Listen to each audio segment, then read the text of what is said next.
Von Fry, legendary badass, not shy, telling you how it is, Von Fry will die.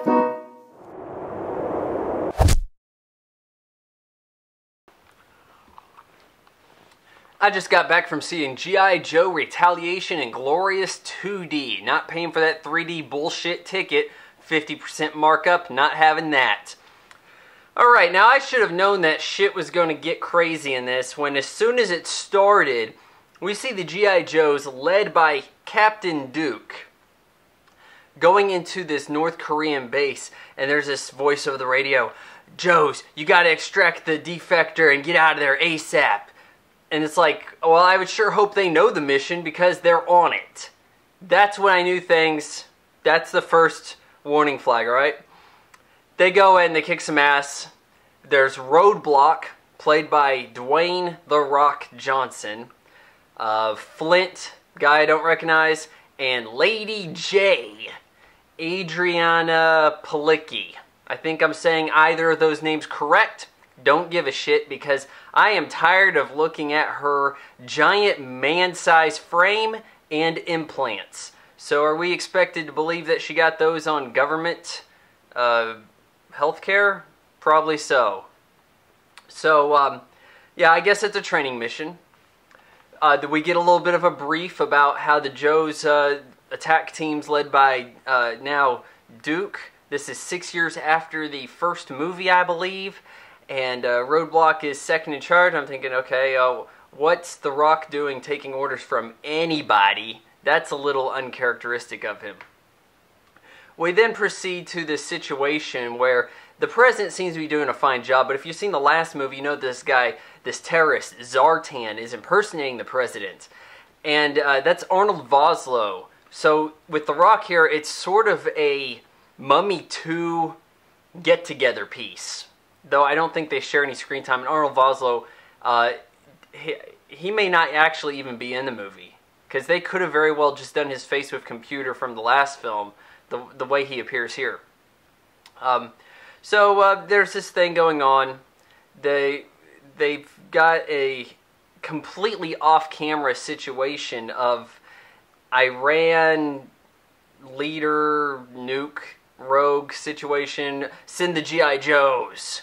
So the president sends the G.I. Joes in, they recover the nuke, and this being the first real action sequence, I'm immediately taken back because the shots are so tight and quickly edited to the point that no one actually does anything. They very well could have made poses with fists in locations without actually throwing any punches or kicks or anything. There was one slide move, and like that was really about it. There was like maybe some parkour for like a second, and that's all I really saw to impress me.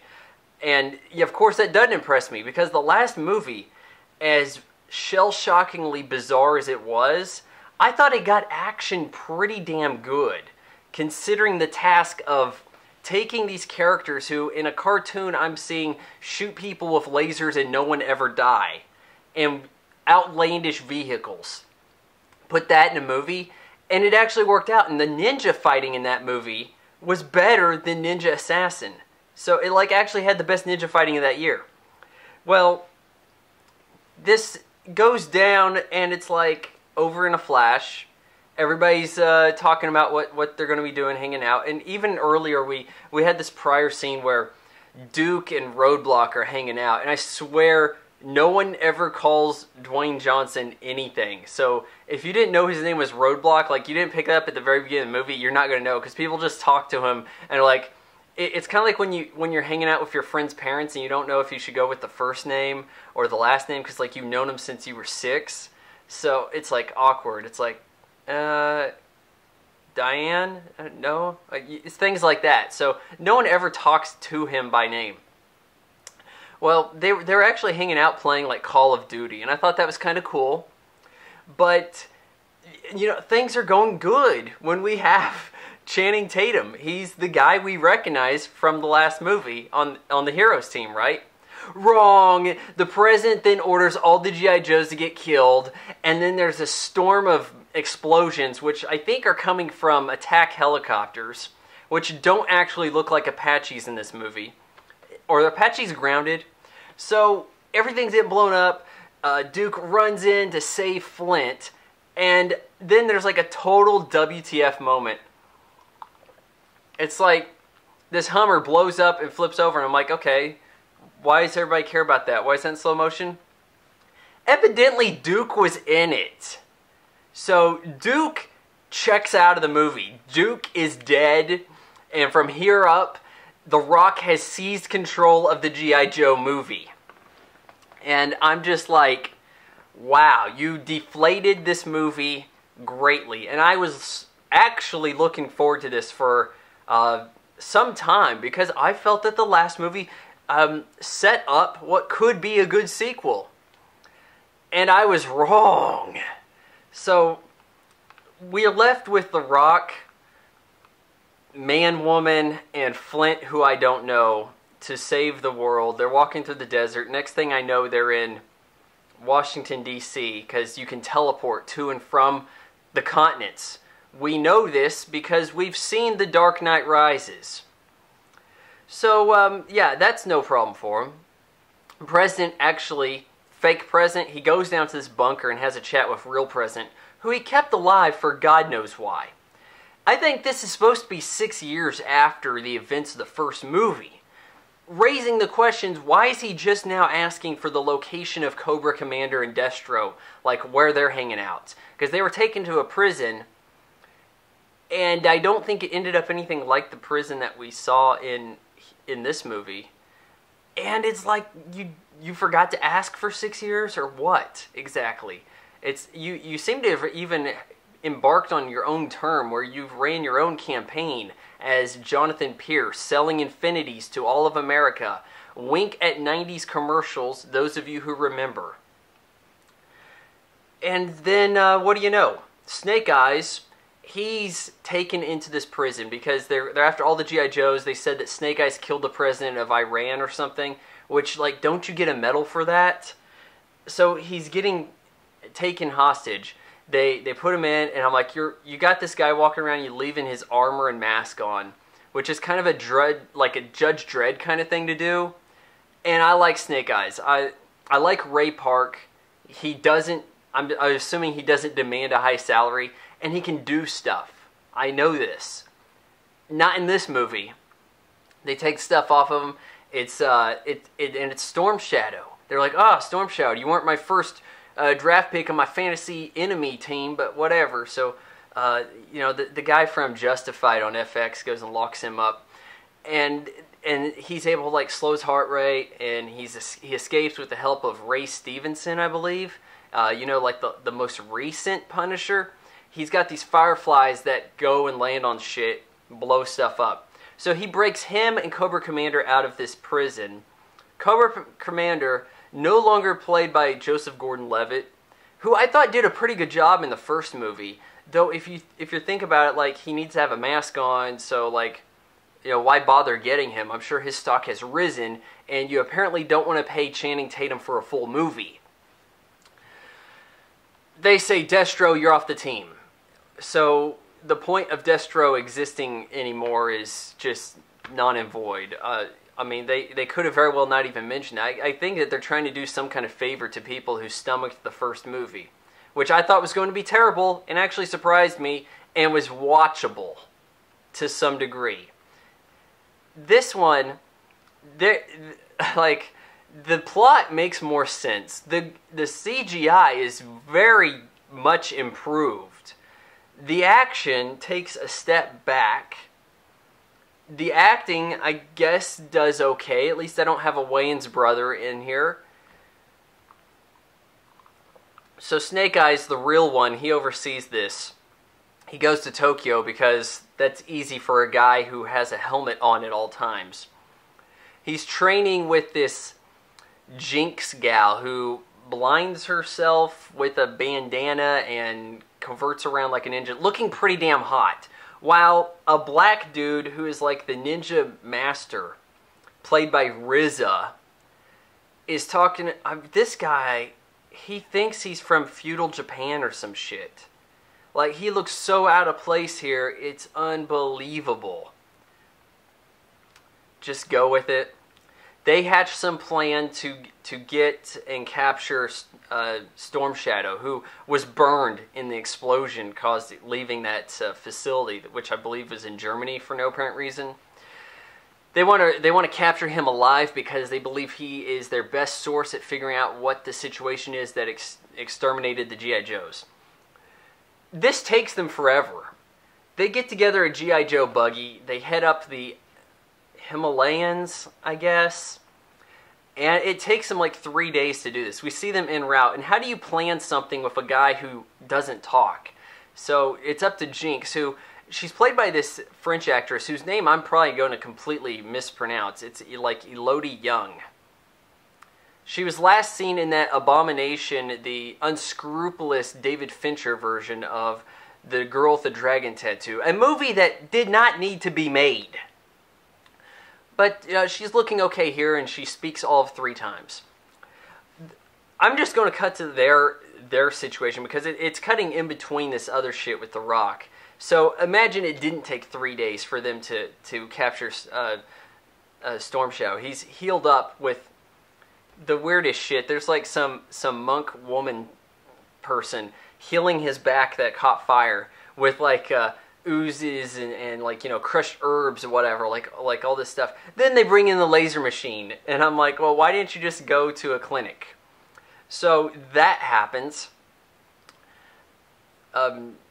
Snake Eyes, Red Chick Jinx, they jump in, knock him out after a brief fight, a scuffle that did not look very ninja-esque to me. It was a little bit more football player tackle, Terminator T-800 versus T-1000, shove you into the wall, you shove me into the wall, we lay next to a mannequin. Guy who wrote the movie, co-wrote it, has a camera flipping, you know, okay, I'm going off tangent, but you get the picture. The fighting has been steeply downgraded. And maybe that's the director's thing. He did the Step Up movies. And you'd think that he would like Channing Tatum. So, I don't know what the hell happened there. Scuffle with other ninjas breaks out as they knock out Storm Shadow. Drop him off some zip line. Like the craziest shit zip lines you've ever seen in your life going across these mountains. They have a pretty good fight there. Probably the highlight of the movie, this fight on these cables, where you have to think that all you really have to do is cut the other guy's cables. I mean, these ninjas are loaded up with these swords that evidently are lightsabers. Throwback to episode 1, Darth Maul. So, yeah, I mean, that was kind of cool. I saw it in 2D. I imagine it may look okay in 3D. Didn't see it in 3D because of the ticket prices, and I know that they postponed the film so they could add 3D to it. Now, The Rock and his goons are parading through the area. They come across some black dudes who are like, yo, you better be stepping or something. It's like, no, I know these guys. So they just joked them, whatever. Put them up in some rec center, and they're like, okay, this is our new pit. And I'm like, okay, that's cool, because the pit thing in the desert was a little hard to believe for even anything happening in that first movie. They then set out to use the looks of Lady J to manipulate everybody. They go after the secretary, the chief of staff, or secretary, I think it was chief of staff. He's like checking her out as she's waiting to cross the street, and then she essentially kidnaps him. And I'm like, oh man, you failed. Why'd you fall for the man body? Okay? Ugh. And how do you not recognize her? I imagine that since there's 4 G.I. Joes alive, they probably take up spots 1, 2, 3, and 4 in the FBI's most wanted list. One of them being a 5'11" chick, and you can't recognize her with no makeup on? I mean, well, no disguise. So, fail on you. They then trick him into giving out some information or something so that they could get her into a party and get her close to the president and try to figure out this situation like, oh, the president may not be who we think he is. He's the only one who could authorize that attack on us. And if you look at the video of him, he crosses his thumbs different ever since August. And I'm like, I thought that Zartan's been the president for 6 years. So they go into this party, or rather Lady J does, dressed in red. And no one recognizes her again.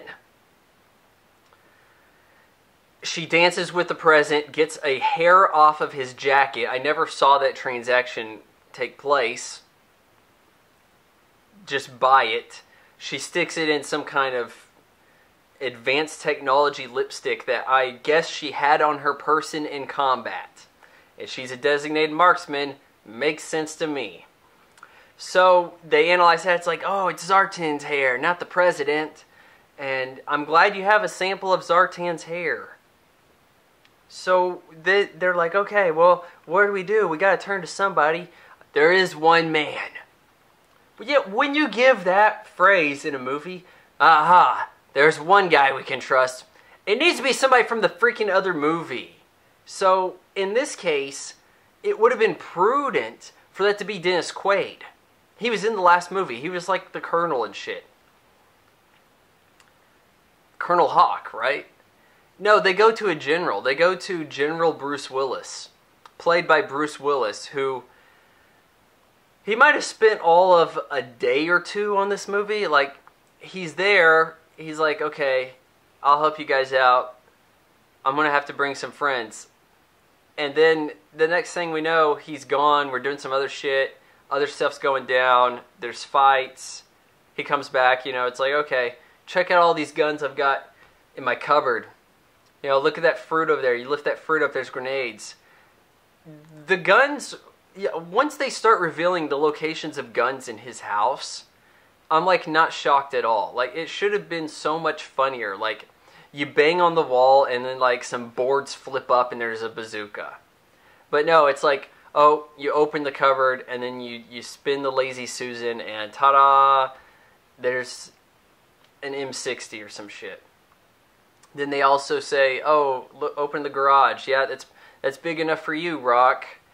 You can use that later. We don't see what it is, but we will later.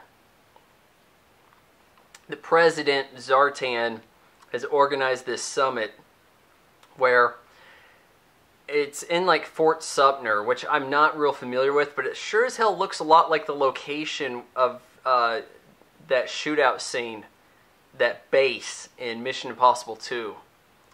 He's got all these dignitaries from other countries posing as presidents or prime ministers, I guess.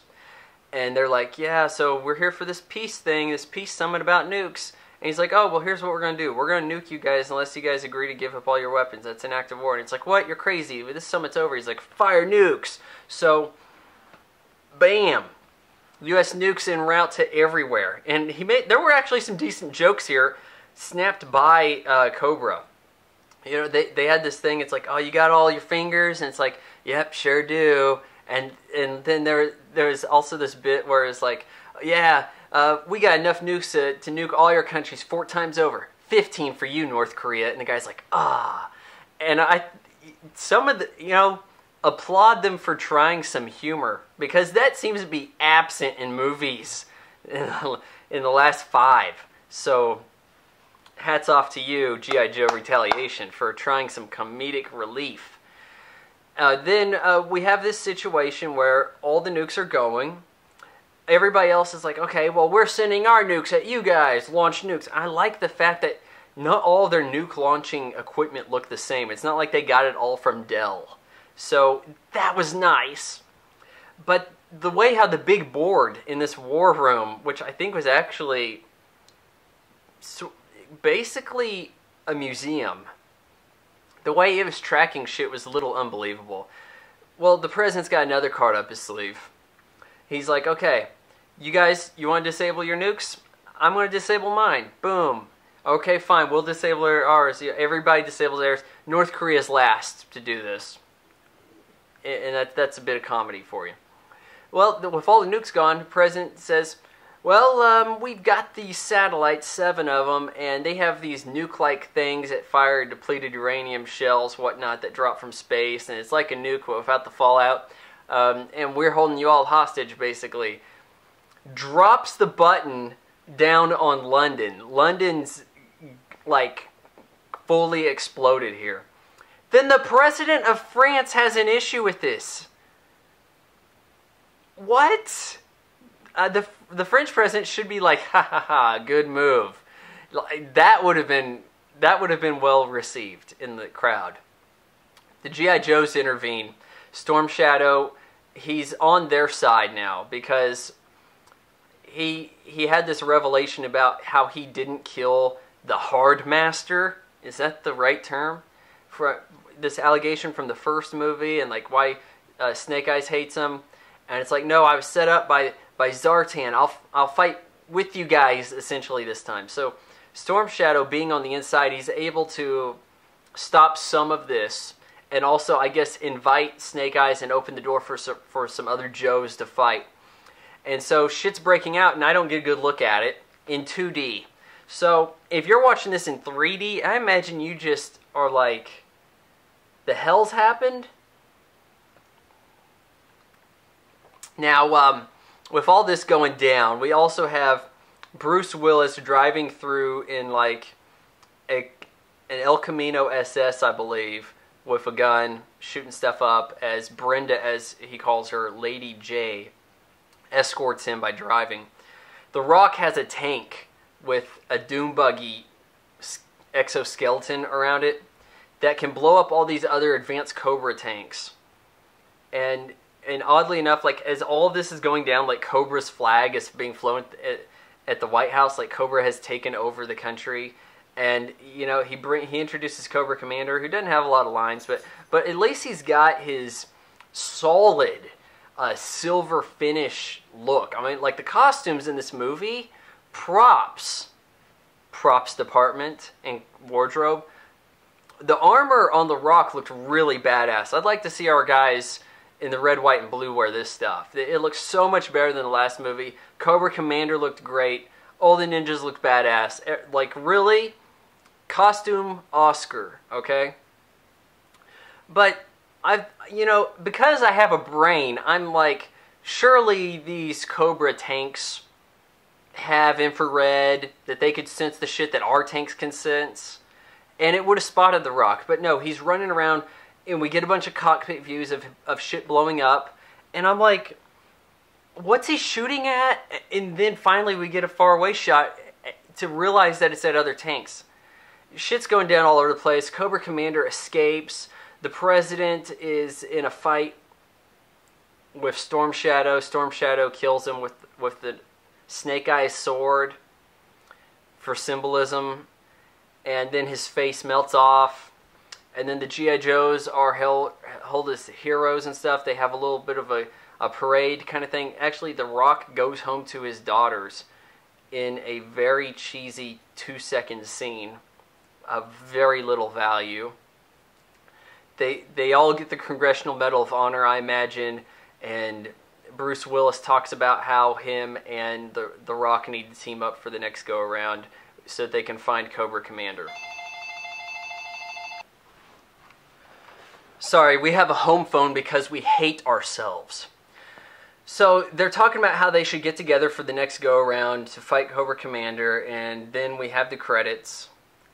And this time, the credits are thank God, it's not the Black Eyed Peas, but it's the Heavy. How you like me now?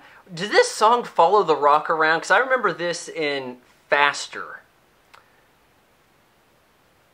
You know what? G.I. Joe Retaliation is a letdown, whereas the first movie, I'm so very much in the minority here. The first movie pleased me because it was better than I anticipated. This one I anticipated to be better than it ended up. And they really come out to be about the same. I think that I would be more inclined to enjoy the first one because had Duke survived appropriately, for the sake of story structure anyways, I know in reality it seems as though our heroes can die. But story structure-wise, it's prudent for him to live. It feels like a direct-to-video sequel when the guy checks out like that. It feels like Tremors 2, like we couldn't get Kevin Bacon for this one. Or Roadhouse 2. Yep, Dalton died. Somebody killed him, so I'm his son and I'm here to take care of business. Right. Oh boy. And that was probably the movie I was looking forward to this summer. I see trailer for the new Star Trek. It looks like a cacophony of ass. And then we got that chick, that blonde girl from Starter for 10. She's going to be like Kirk's love interest, and she has this perpetual frown face. Oh, don't need that. Don't need that so much. And if they say that's Khan, I say we riot, because then it'll be clear their intentions were not to start any kind of bold new storyline. No, it was to retread. Oh boy. And then I also see a commercial for a movie that was already out. Yeah, Olympus Has Fallen has changed its title to White House Down. I knew this long ago. I see Channing Tatum there. Why is he hardly in this movie? So, G.I. Joe Retaliation. Smart money would be on probably not checking that out so much. So, hate to break it to you, that's the way it is these days. Do do do do do do do do do do.